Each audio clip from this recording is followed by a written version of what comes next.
Sector commander sector সদর দপ্তর রাজশাহী। বিজিবির সেক্টর রাজশাহী এর সেক্টর কমান্ডার হিসেবে আজকে আমরা রঘুনাথপুরে এসেছি। এখানকার চরাঞ্চলের দুস্থ মানুষ, তারা অত্যন্ত মানবেতর জীবনযাপন করে।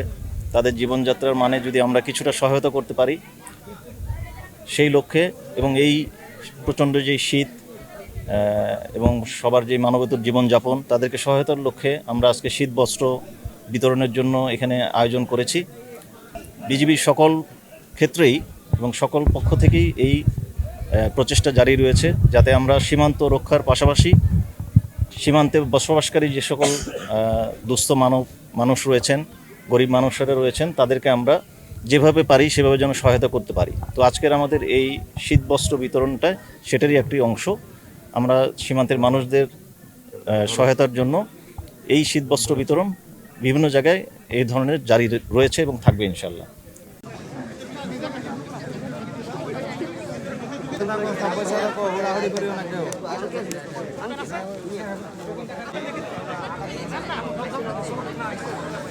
সাইড দিও ডক্টর সাইড দিও।